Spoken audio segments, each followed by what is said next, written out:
Oh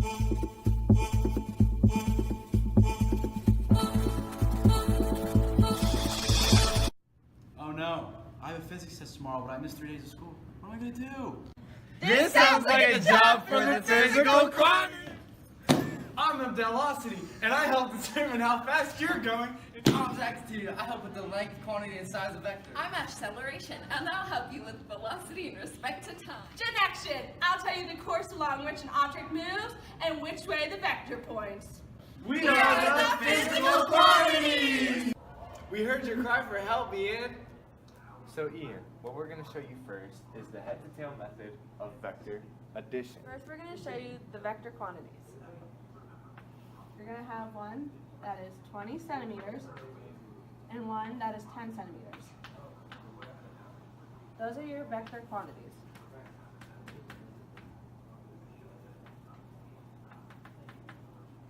Vector quantities, you're going to have a scale set. 1 centimeter equals 1 mile per hour. Okay, Ian. So let's say that this 20 centimeter arrow is the head. This, in this case, is going to equal VC. And this arrow shows that this is a vector quantity. And let's say that this arrow here is the tail. So VC plus VT equals VB. And what that means is, whenever you take this plus this, it's going to give you a quantity. The equation we just gave you, C is going to equal car, and T equals throw, to give you the full velocity. We're going to give you an example. We've got to place your origin, and we're going to give you the arrow, or the vector quantity, which is 20 centimeters of the velocity of the car, which was 20 centimeters, which is VC, and then we're going to give you the velocity of the throw, which was 10 centimeters. When you add these together to get the full velocity, you have this full line down at the bottom because it's adding the two, which is 30 centimeters. Okay, Ian. So let's say that VC is how fast you're traveling in a car. So you're going 20 miles per hour because 1 centimeter equals 1 mile per hour. Going 20 miles per hour in this direction. And the velocity of the throw is 10 miles per hour, and it's also being thrown in this direction. Now, as you can see, these two are connected for a reason. It's called the head-to-tail method. So imagine that VC is the car traveling in one direction. In this case, it'll be traveling this way. And then VT is the velocity of the throw, which, as the car is moving this way, the ball is also being thrown at an angle in the same direction. Alright, Ian, but let's say you're moving this way, but you want to throw the ball that way. Okay.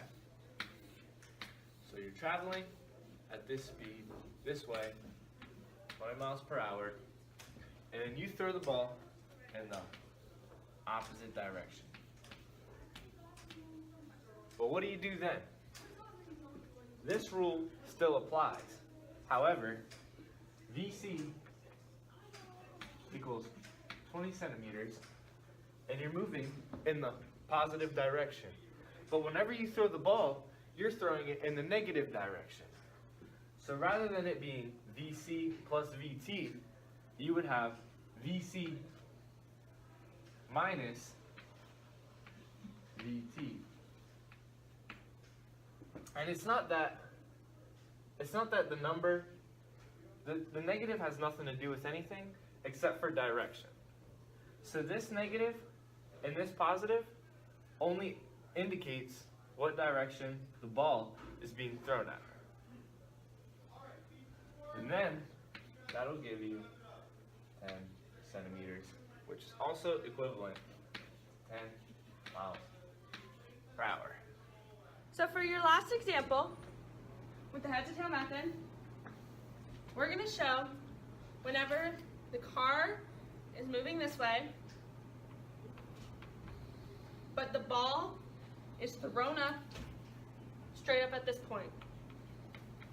What ends up happening to get your VB at the end, final velocity, is you have to make a triangle with it. So to find this triangle and to find this, you have these 2 points, or your 2 miles per hour, but you need to not just add them, but you have to do the Pythagorean theorem with them.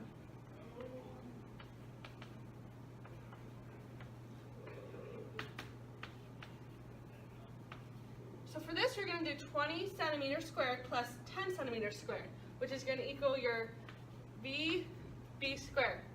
And what you end up getting is 23. So this angle, or this side length, is 23. Now you're not done, because with this you have to find theta of this side. To find this, we're going to use sine. So you're going to have sine theta equals, and sine equals opposite over hypotenuse. So using our triangle, which is a right triangle, we're going to use sine theta equals 10 over 23 centimeters. We're going to keep theta on the side, but because we're bringing sine over, we have to use the inverse of sine, which would be sine, the inverse of sine over 10 divided by 23. This gives you 27 degrees. So, with this being said, your VB, the vector quantity, is going to be 23 centimeters, or miles per hour, using our scale, at the direction of 27 degrees. With our answer here, we found both magnitude and direction. A really good example of this can be shown using a car. Since 1 centimeter equals 1 mile per hour, we're going to use 20 centimeters to display 20 miles per hour. So the velocity of the car equals 20 miles per hour. We're then going to throw a ball at 10 miles per hour using 10 centimeters.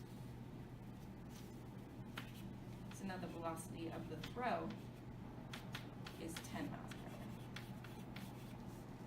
An equation we can use to show the velocity of the ball itself is VB equals VT, which is the velocity of the throw, plus VC, which is the velocity of the car. Now using simple addition, we'll just add those together.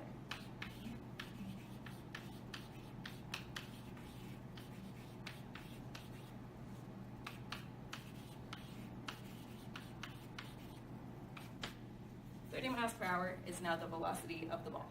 So now that you know the forward throw of a ball going forward, now we're gonna do the ball going backwards.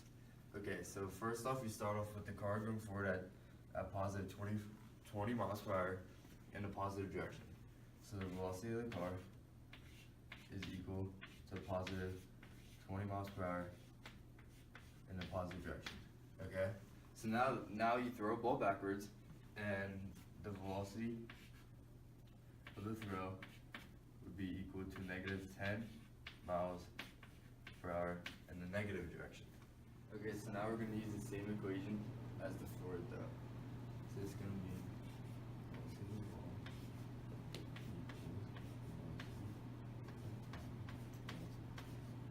velocity of car. Okay, so now after that, then you have to plug it in. So it'll be plus 20 miles per hour plus negative 10 miles per hour in the negative direction, and that will be in the positive direction.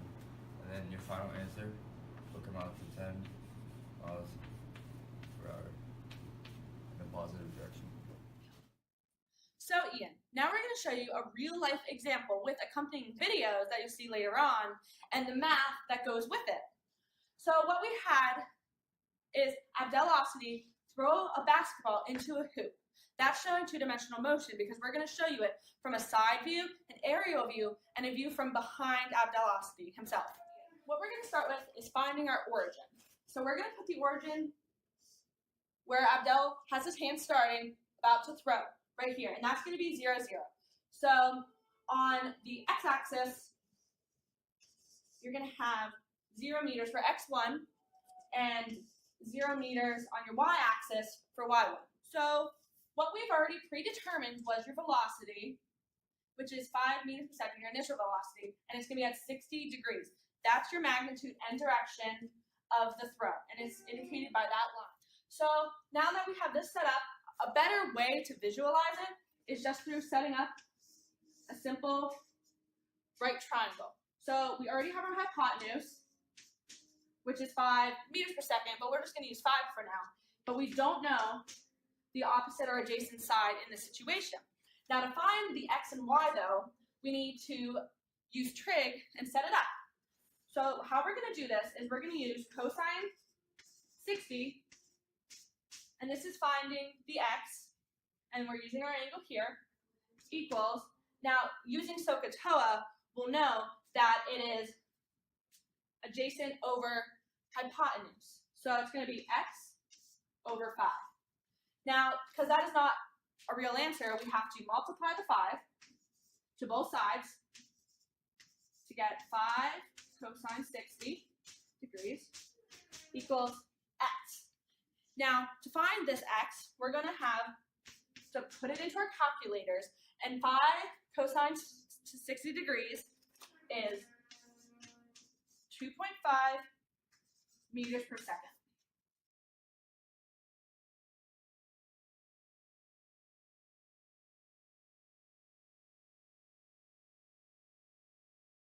Because we're going to be looking at our y plane.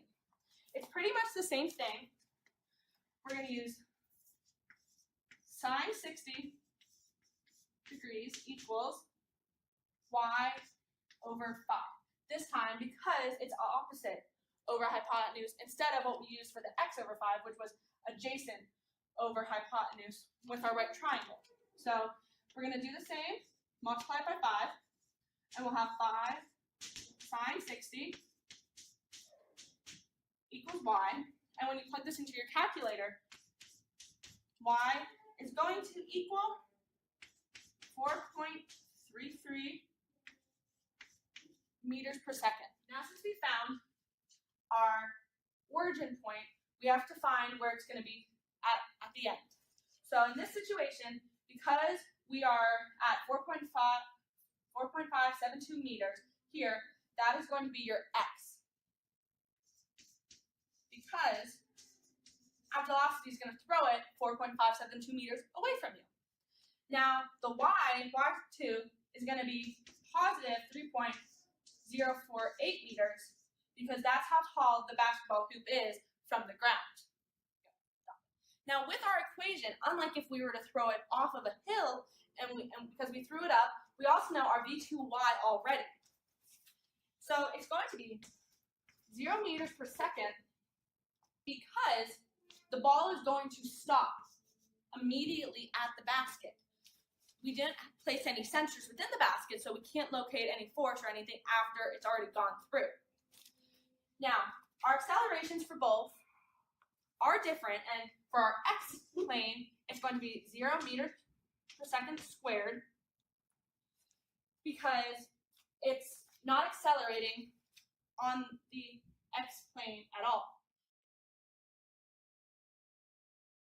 It's only accelerating at negative 9.8 meters per second squared on the y plane, and this is what we're going to see from our back angle when it goes straight up and straight down because it's in free fall.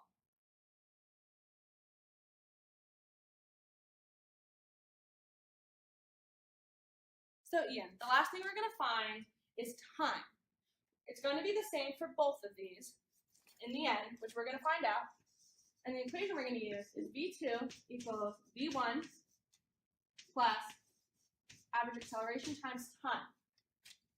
Now, we can use either the x or y, which is why I didn't indicate my velocities by either of those numbers. So I can start putting in what for y, because that's what I'm going to choose to use. That's going to be 0 meters per second for v squared, as indicated right here. My v1 is 4.3 meters per second, plus my average acceleration for this one, which is negative 9.8 meters per second squared, times time. I'm going to do some simple math. and some division. And negative 4.33 divided by negative 9.8 meters per second squared is going to be 0.44 seconds to equal time. And that will be the same for both of our x and y coordinates. Great job, Ian. We hope you get a good grade. Thanks so much, guys. I'm ready for my test. Fantastic job, Ian. You got the top grade amidst missing all those days. Thanks, Mr. Todd. You're welcome.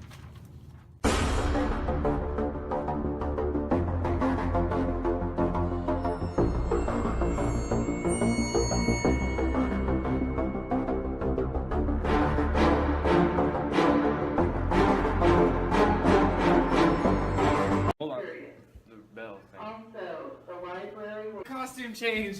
That's better. Seems like it's time for a costume change. That's better. We heard your cry for help, Ian. Recording? No. Okay.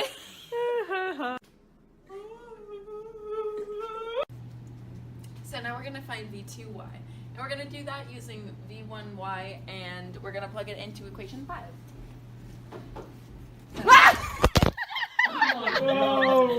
Ian, now that you know how vector quantities work in the real world, we're going to show you the math behind it.